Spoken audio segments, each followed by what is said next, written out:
Playing up against someone like Chun is just, you feel like there's always an obstacle on the team. He's always doing everything in his power to, what it feels like, frustrate you and use his class to the fullest potential. I feel Chun-Li is definitely the best windwalker in terms of offensive output, managing his cooldowns really well, and then helping his team. It's not really that he impresses me. It's kind of expected at this point that he's just gonna live or like do what he needs to do to win a game. Yeah, Chun is he's definitely really good at living. It's like, especially whenever you're playing Rogue Mage and you're trying to like kill him, he's super squirmy. So he's definitely like probably one of the best monks. He probably is the best monk. Well, I used to play with Chun, and I definitely think he's the best windwalker in the world. By far, no one comes close to him. Chun just shuts down everything we do.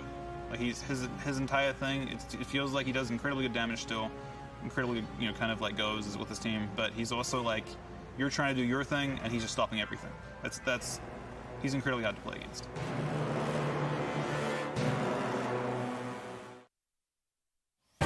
It's great to hear from all the players about their peers, to actually hear what it's like to play against some of these players, an experience that not many of us get to have very often. Luckily, we have another new face on the desk that has gotten to play against a lot of these folks. I guess essentially all of them at this point, Jelly. And I actually do want to take a moment to talk about that last series. What did you think when you were actually watching in the back?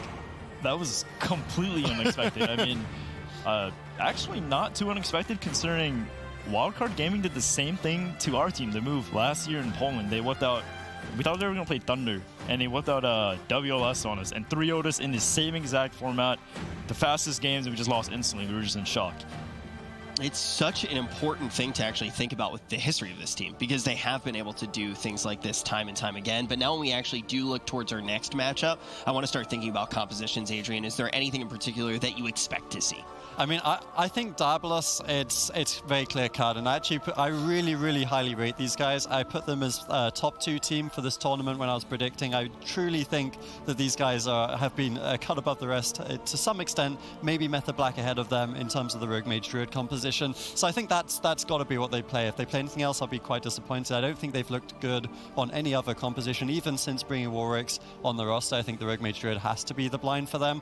And that leaves Gosu crew, which of course formerly known as the boys. Quite a few different options here. They could opt for something a little bit more cleavy, bring Smexen in on the Death Knight, or they could bring in Thugonomics on the Destruction Warlock. And from talking to the teams backstage, I've talked to all the different rogue mages, and some of them, they seem to be struggling more against the Destruction Warlock, and others seem to be struggling more against the Cleaves. The inclination for me is that they're probably going to start with a Cleave composition, because that's the general consensus, is that that's harder for the rogue mage. But either way, I'm still banking on Diabolus here. Yeah, I mean, you bring up Warlocks, when you think about that class, it really kind of feels like the class that peaked in high school for this season, right? Like, it's just like really bad, then all of a sudden it's really good when it doesn't count that much, and now once again it kind of doesn't seem to be the strongest class. But let's actually jump down to the floor and let's hear if Aya has heard any whispers of weird stuff going on. Hey guys, I did hear a whisper. I spoke with Chun-Li before this match, and he said that, I asked him if he had an answer for Rogue Mage, and he said, we prepared as much as we can. The game is really in their hands, so we're going to have to see if they show up. We'll have to see what Diabolus pulls out of the hat. Back to you guys. Yeah, we really, when we actually do look at these teams as well, we need to think about who has the best chance for the entire field of play. That's something that I really do like to think about early on in the day, especially when we start to see these upsets happen, because that's really where the volatility happens in the bracket. I know one of the things that we already kind of started to talk about as a group is who has the easier side of the bracket, which teams have the easiest roads to actually make it deep, and that's one of the things that you can kind of look at if you want to do any sort of prediction. We know that anything can happen here at a tournament like this when the skill is as high as it is, but do you think that there is an easy side to this bracket in general? I don't. I mean, in that first matchup, it kind of proves it. A lot of the teams, a lot of the players, a lot of the, the fans really thought that M2KC was just going to come in, dominate. Wildcard Gaming was going to be easy, but Wildcard Gaming showing really anything can happen in this tournament, bringing in kind of an oddball composition, the Warrior Mage Mistweaver Monk. I don't think anyone would have really expected that composition to work outside of maybe them, and that just kind of shows the high caliber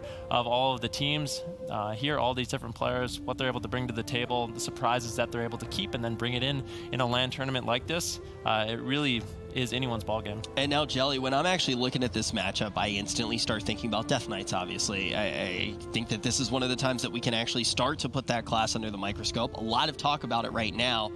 How much does a matchup like this tell you about how a class is going to do in a tournament? As a player, when you're getting the early data points, essentially, right? When you're starting to see teams go head-to-head and Death Knight is something on your mind. If you were playing in this tournament, how much would you be looking at this matchup for Death Knight results? Well, if I was playing in this tournament, I probably wouldn't do so well considering I play Hunter. True, W, But- true W. Yeah, enable wide You play emotes. Mage as well. We liked your Mage. Yeah, I don't think my team liked my Mage so much, I'm gonna be honest. But, I mean, Death Knights being a factor is like, okay, so other Rogue Mages probably came into this tournament thinking, oh, this is going to be easy, right? But now that Death Knight's a factor, that opens up like another comp that is potentially tier 1, and we're not sure because I haven't even seen the Frost Death Knight myself yet. I mean, we'll see how the matchup goes. Yeah, I think that's exactly kind of what I expected. This is one of those ones where we really do need to see how it does start to pan out. I mean, and we can talk about, oh, Rogue Mage beats Death Knights and, the Frost Death Knight beats the Warlock or what have you. But at the end of the day, you have to show up and you have to play well. Even if you're playing Rogue Mage Druid or Rogue Mage Paladin and you don't play well, you could easily lose to any of these teams. That's just how high caliber they all are. There's no free wins in this tournament, and we've seen bigger upsets than what we just saw in previous tournaments, and I think definitely could see more of those here today. You think about some of the biggest upsets, right? Like that obviously was a big upset, right? When we actually do see one of the point leaders for an entire region go down in the first series. But I remember, I guess it was the year that we were all at Gamescom together. It was, 12th seed taking down first seed? Like, we have seen the biggest upsets that are mathematically possible. We have seen absolutely everything. The question is, what are we going to see in this game? It's time for Blind Pick in our second series of the day. The Gosu crew going up against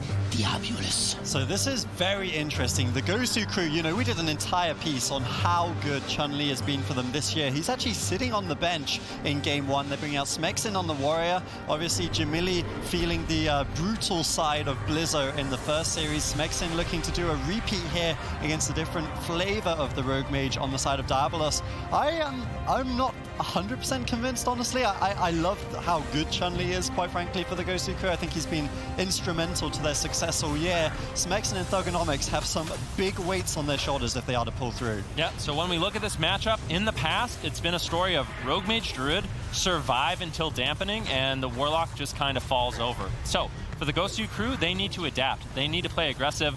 Every time Kidney Shot is down for Nixie, that's when we need to see Gorecki moving in, getting crowd control, trying to get some damage rolling, and I feel like it's going to be up to the Gosu crew to really push the pace of this match, because if they just kind of sit back, Diabolus is going to be winning in the late game almost certainly. Yeah, definitely on one thing on Diabolus, I've been watching their practice very closely because this is one of those teams that everyone constantly underestimates. No one ever expects anything from Diabolus, and yet they're defending BlizzCon champions from 2017, or well, of course, not defending now, but a former BlizzCon champion. They also came second at the spring finals. So this is a team with a strong track record of success, despite that low estimated kind of expectation on them. So you've really got to watch them and see how they play. Alec has a very methodical way to his practice. He's always looking to take the most away from losses, and he's the sort of person that you trust to have a good strategy here. And so far, Gorecki hasn't been pushing in too much. He's changing that now, though. There's the rake stun on Asgraf, Stormbot on Alec, and they're going to force the first ice block. Very lively start. Yeah, that sharpened blade was huge, and keep in mind, that was the Battle Masters from Alec. You can actually see it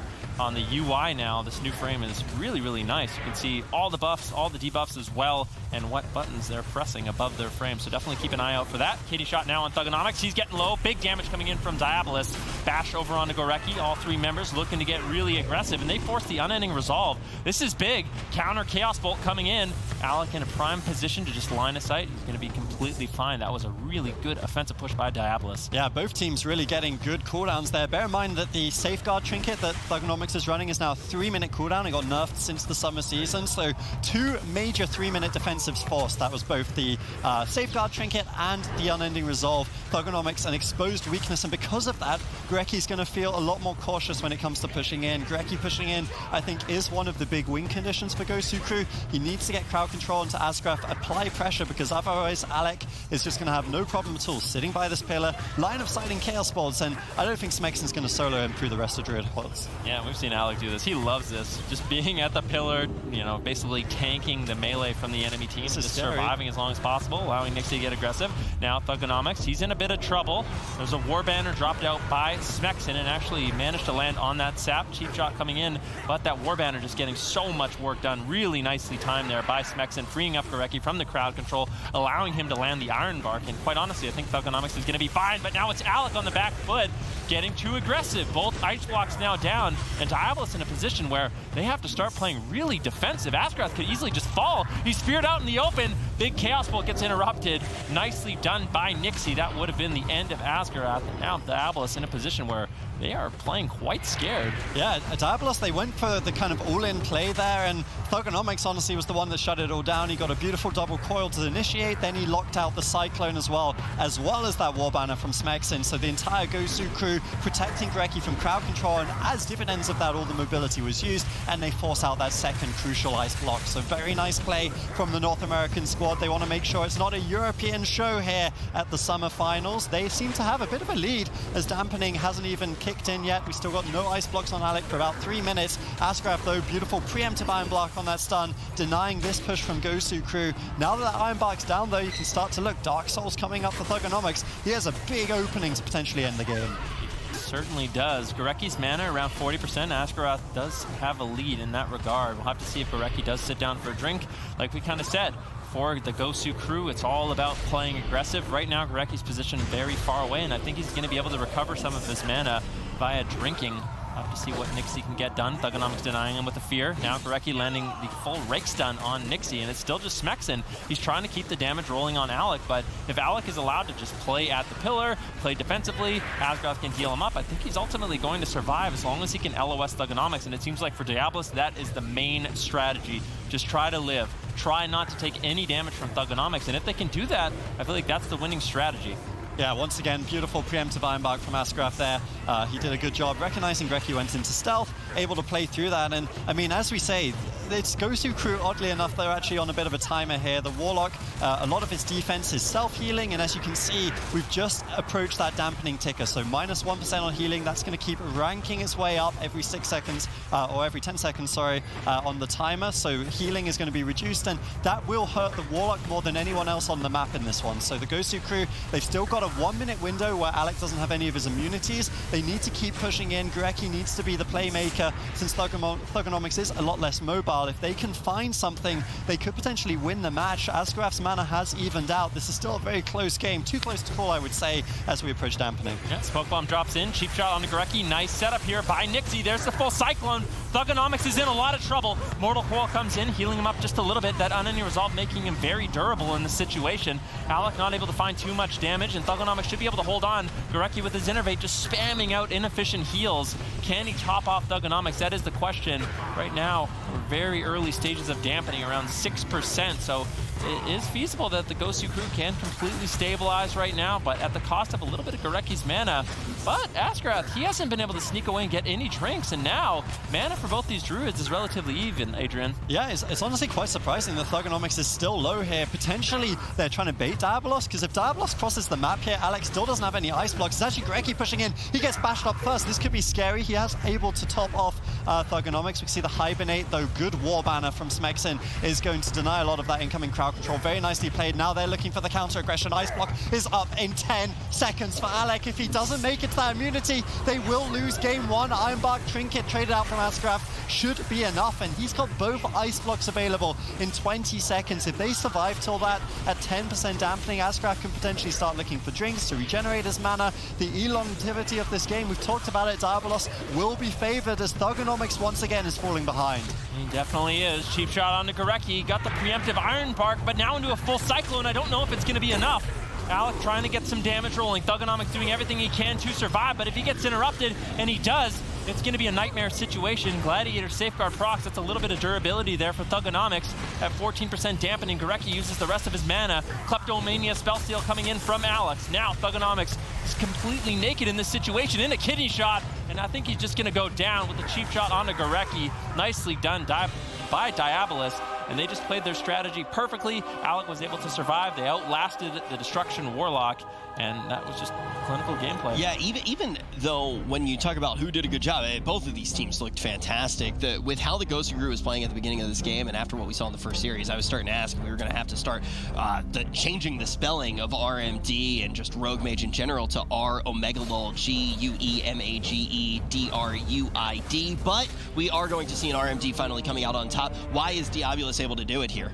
I won't say that they played perfectly, especially in the beginning when Thugonomics used Unending Resolve pretty early. He did all his Infernal defensively, which was really good, but the problem with that is, yes, Alec and them Diabolus did make the mistake of pushing in relatively early, but the problem is that they noticed that. They noticed they were falling behind, they reset, stood at the pillar the entire time, slowed the game down, CC'd Smexen, pulled ahead in mana, and at that point you just win by Ooming Gorecki. You don't have to do anything else with damage.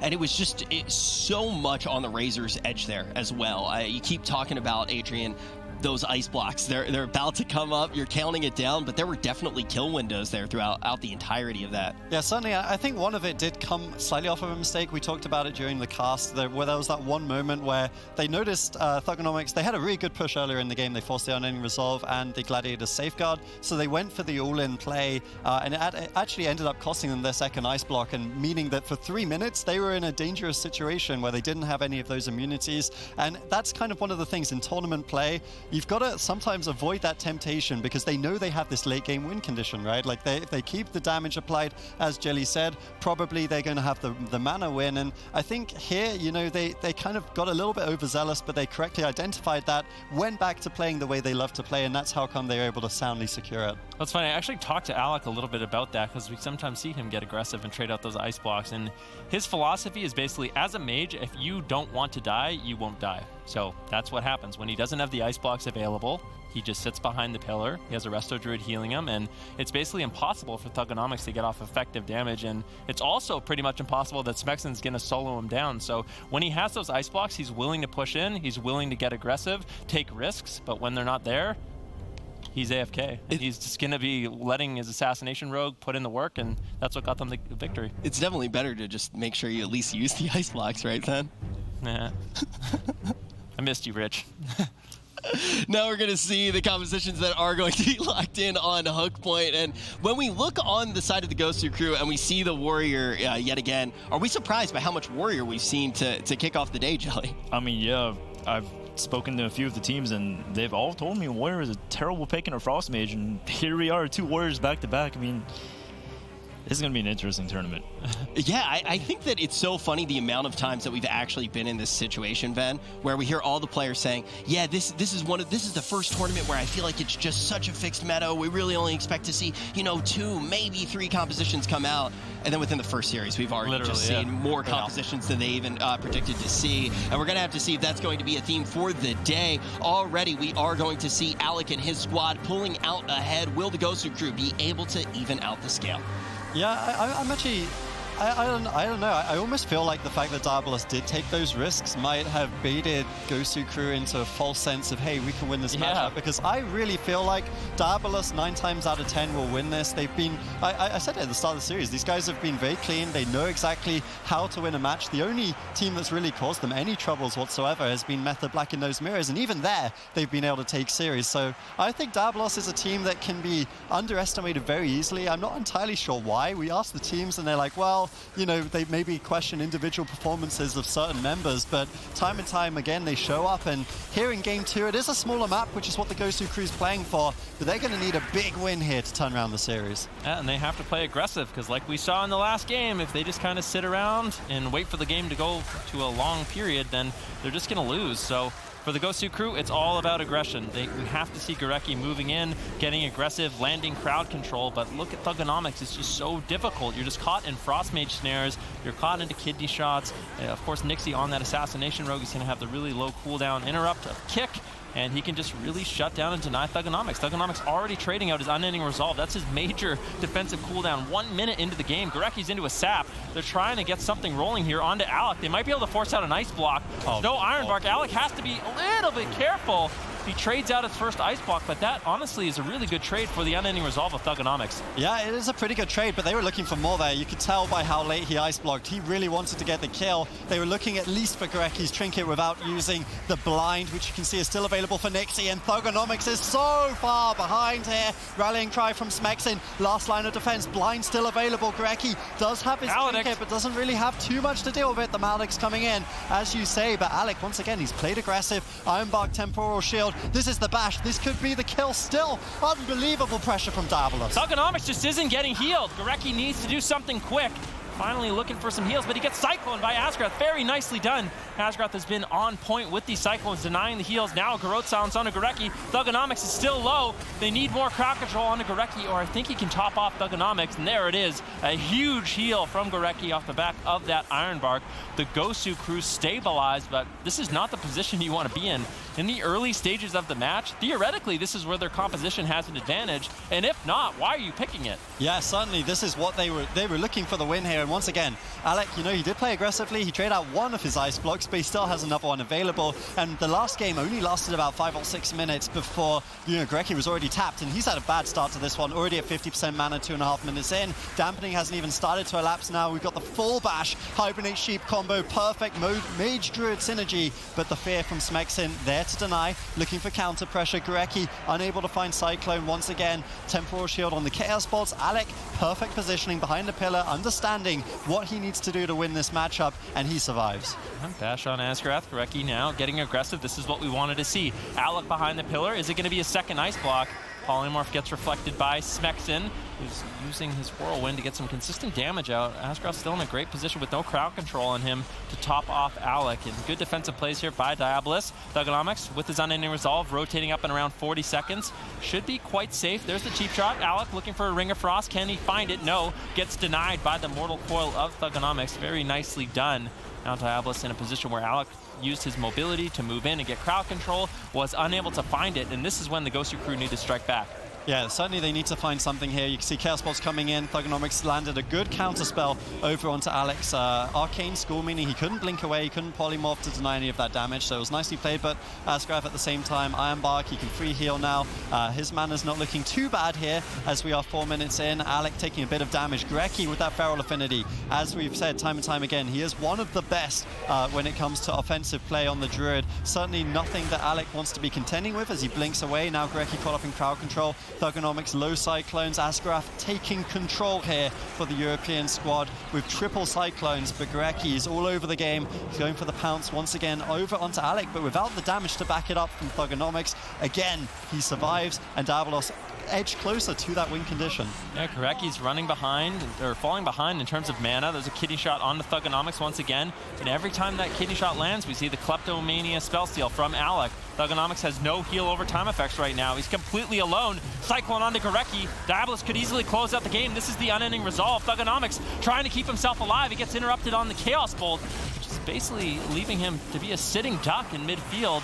Asgrath getting counter-pressured away. Smexin doing a really good job finally finding some damage for his team, but Diabolus able to deal with it. Alec once again just retreating behind the pillar, really limiting what Thugonomics can do, and it just seems like all pressure right now in favor of Diabolus. Although Alec is low, I expect him to get topped off quite quickly. We really have to see the Gosu crew get a little bit more aggressive in this match. Yeah, Goreki's actually been doing a slightly better job getting Cyclones onto Asgrath, and it's been enabling them to actually get a bit more damage. A beautiful Vortex, though, does deny Smexin on uptime, and that is the worst time it could have happened, because there is crowd control everywhere here. The sap to follow, good coil.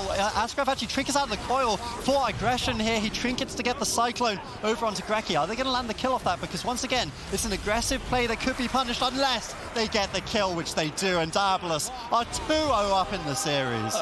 That just looked like the toughest day ever for Thug. I mean, he looked about as durable as cereal you leave in milk too long. Why is Diabolus able to get so much pressure jelly throughout the entirety of the matchup? I mean, their setups early, they have more pressure early in the game. Late in the game, they're ahead in mana, they're ahead in pressure. I mean, why even pick this comp? Where's the DK defrost stuff that I've been hearing so much about that counters Rogue Mage? I mean, in the entire tournament scene, the summer season, no one played Destruction Warlock in a Rogue Mage. I mean, it's just a really hard counter. There's nothing you can do. Smexen can't even play the game. Gorecki, they get Trinket without blind. That's how you know a game's going badly, when you have the Trinket before the blind, because then the blind go is what, an 8-second blind to a full sap to possibly like a half sheep. Like, you're CC'd the entire time. It just looks terrible from their side. So when you start thinking about composition changes that can happen on the side of the Gosu crew, what is your top pick? What do you want to see them actually switch into here when their back's against the wall? It's already match point for Diabolus. Chun-Li was the MVP. Put Chun-Li in. Yeah, that's just so. I'm sorry to say it, but he's the MVP. And on top of that, if Frost Death Knight truly is somewhat of a counter to Rogue Mage, I want to see that too. All right, well, the question is, are they going to be taken out in their first game of play without even seeing Chun? We're going to find out after this.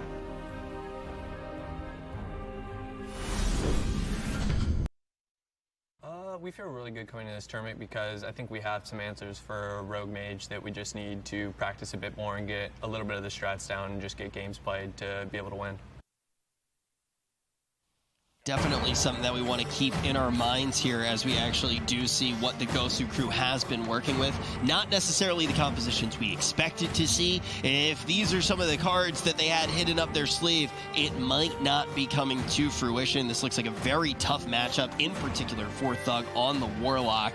Adrian, how do you think this composition can even come out on top against the Rogue Mage? Quite honestly, I've been pretty disappointed. I want to see Chun-Li. I certainly hope that here in Game 3 we're going to see Chun-Li come out, because I really feel like for these guys, Chun-Li has been the superstar. He's been an absolute rock star for the Gosu crew. Of course, they've been called the boys all year. And for me, without him, they might not have even been a top 4 team in North America. I think he is, not to say the other guys on this team aren't great, but Chun-Li has been a cut above the rest. And I think if they lock in the Destro once again, looks like they are running with it. I don't see it. I don't see them winning 3 games in a row against Diabolus. And this makes me start to think that if we're going to see a Team B Rogue Mage, it might be the Method Orange series later on, because I'm more excited for the Cleave prospect. I'm not convinced that any Destruction Warlock should be winning this matchup. If we see the Gosu crew manage to come out on top here, I think it will surprise all of us, but that's what they need to do to extend this series. Otherwise, we are going to see Alec cruising on through with a 3-0. It kind of just feels like the Gosu crew winning a matchup is off the back of Diabolus making big mistakes. Like, if Diabolus play a really solid game defensively and Alec doesn't take risks, they just win the matchup. I mean, that's why I just don't understand this pick coming in from the Gosu crew. It really relies on mistakes from your opponent rather than, you know, you necessarily playing super well. But we'll have to see what they can get done in this match. Smexen, once again, he's going to have to create most of the pressure for the match. Thugonomics going to be marching forward, looking to get some damage, looking to get some crowd control rolling. Nixie with a nice vanish, cheap shot, setting up Asgrath for a Cyclone. He gets denied. Nicely done by Thugonomics. Full polymorph now secured. Alec with the Kleptomania spellsteal. Really aggressive opener once again coming in from Diabolus. Yeah, once again, good start from them, but denied a little bit by the Model Coil. Nicely played by Thugonomics, and I think this is something we need to see from him. Whilst Gorecki is a very, very aggressive player in this matchup, you know, pushing in, Feral Affinity, getting damage out, either on Asgrath or Alec, either are good targets, to be honest. Thugonomics needs to be the one being a little bit more defensive, you know, save the Infernal as a deny for crowd control, save the Mortal Coils. You know, double Mortal Coil is a great way of denying crowd control. As a Warlock, it's one of the best tools you have, both in terms of defense and offense. And I think if they can do that, then it will enable Gorecki to play more aggressive. In this game so far, they've done a really nice job. That was a nice little leap there from Asgrath, utilizing the map to the best of his ability. But I mean, so far, Thugonomics hasn't really been under too much pressure. And because of that, Gorecki's been able to get a good amount of damage out. But look at the way Alec's playing the map. And I mean, Alec's been such an impressive mage for me. He's been so clean, the way that he plays. He's just line of sighting Thugonomics, kiting away from Smexen, utilizing those Frost Mage snares to the top. Yeah, and one big difference in this match is Smexen, he's going after Asgrath a lot more. Asgrath's Cyclones have been crucial for Diabolus getting so much pressure, and if Smexen can shut that down, it might put them in a prime position. But right now, he's getting controlled, and it is Thugonomics who's in a little bit of trouble into a kidney shot. Gorecki tries to shut down this opportunity with the Iron Bark and does manage to do so. The strategy change coming in from the Gosu crew is allowing Gorecki to push in and get a little bit more crowd control of the zone. It's also allowing Thugonomics to try to at least push in and get some more damage rolling. Smexen has been doing a good job. Now it looks like Asgrath, he's actually going to start playing a little bit more defensive in this matchup, because if left unchecked, he's going to be basically a terror for the team of the Gosu crew. But right now it's Thugonomics who's in a lot of trouble. Gladiator Safeguard procs, Unending Resolve overlap, bash onto Gorecki, and Thugonomics is not out of it yet.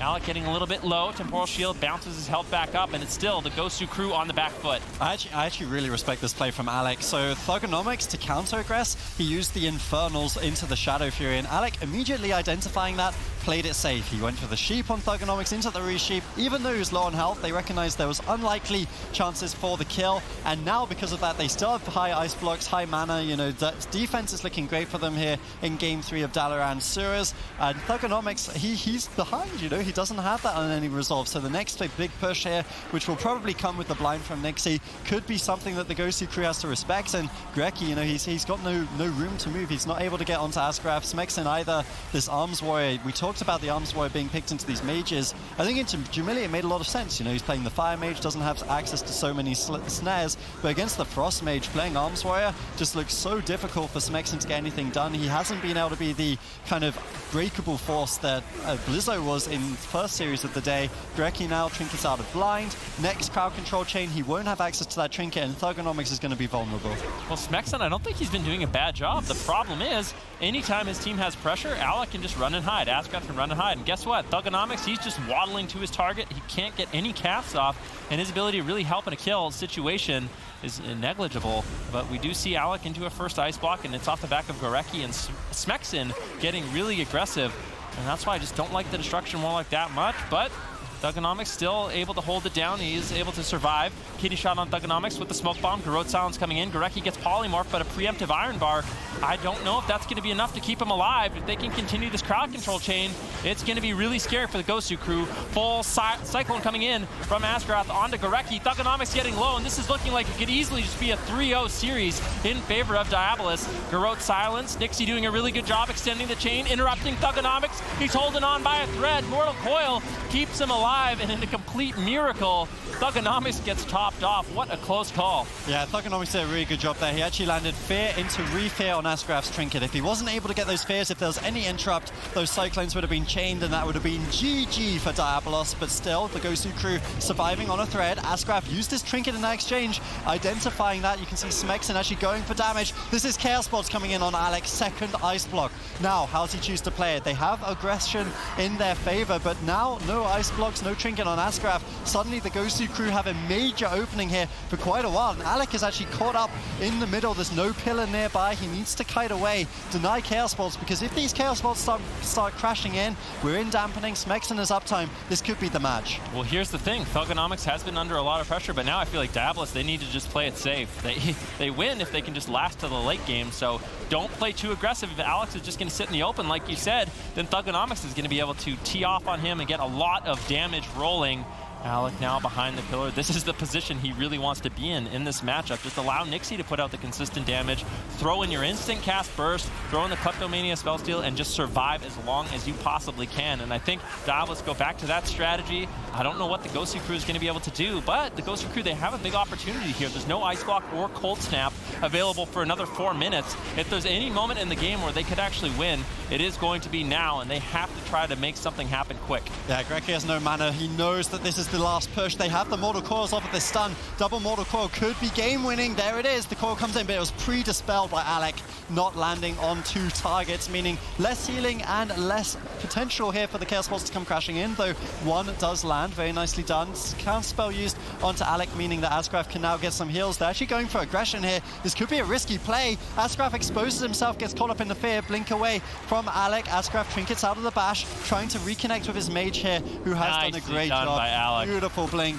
preemptively on the Stormbot, and those are the sorts of plays you need to survive. Yeah, Alec just playing it perfectly. He realized Asgraf was going to be in crowd control. Beautiful heads-up play. Now it's Thugonomics once again. 10% health. Gorecki, nothing left in the tank.